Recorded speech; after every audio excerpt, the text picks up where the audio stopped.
প্রধানমন্ত্রী জনাব তারেক রহমান তিনি বাংলাদেশে নামার সঙ্গে সঙ্গেই একটা কথা বলেছিলেন লোকের মঞ্চের সামনে যে আই হ্যাভ এ প্ল্যান। এই প্ল্যানটি তিনি কার্যকর করা শুরু করেছেন।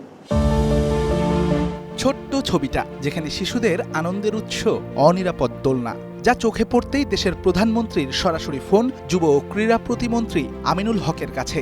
সমাধান ওই এক ফোনেই। প্রধানমন্ত্রী তারেক রহমানের নির্দেশ পেয়ে দিনের আলো ফুটতেই লালবাগের প্রয়াত দেলোয়ার হোসেন খেলার মাঠে হাজির ক্রীড়া প্রতিমন্ত্রী আমিনুল হক। স্থানীয় প্রতিনিধিকে নিয়ে রেকি করেন পুরো মাঠ।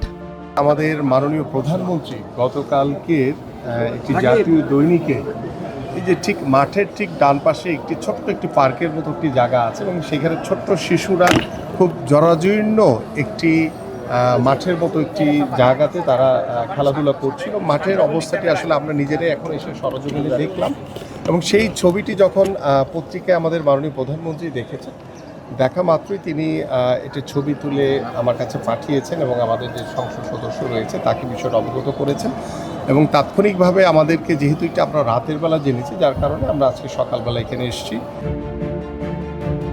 আমিনুল হকের এক ভিজিটেই দখলমুক্ত লালবাগের এই খেলার মাঠ। অভিযোগ ছিল মাঠ ভাড়ার নামে এখানে রমরমা ব্যবসা চালাতো একটি মহল। এখানে কোনো ভাড়া দেওয়া না, এটা ওপেন থাকবে, উন্মুক্ত থাকবে। আজকের পর থেকে এখানে কোনো ভাড়ার বিনিময়ে আর কখনোই কোনো মাঠ বরাদ্দ দেওয়া হবে না। এই এলাকার স্থানীয়ভাবে সিটি কর্পোরেশন যেহেতু এই মাঠগুলো তৈরি করেছে, তাদের নেতৃত্বে এবং এই এলাকার স্থানীয়ভাবে যারা বাচ্চারা থেকে শুরু করে বয়োজ্যেষ্ঠ সবাই যাতে এই মাঠটি খেলার উপযোগী হিসেবে ব্যবহার করতে পারে সে বিষয়ে ইতিমধ্যে নির্দেশনা দেওয়া হয়েছে।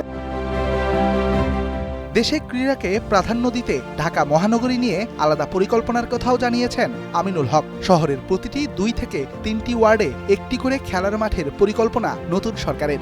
ঢাকা মহানগরীতে 2টি বা 3টি ওয়ার্ডের মাঝখানে একটি বড় আকারের 2 থেকে 3 বিঘা জায়গা বা 3 থেকে 4 বিঘা জায়গা পেয়ে আমরা এই ধরনের মাঠের একটি ব্যবস্থা করতে চাই।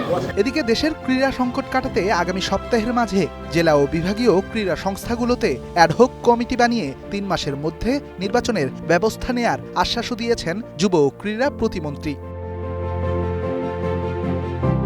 Redwan Shaon, star news, Dhaka.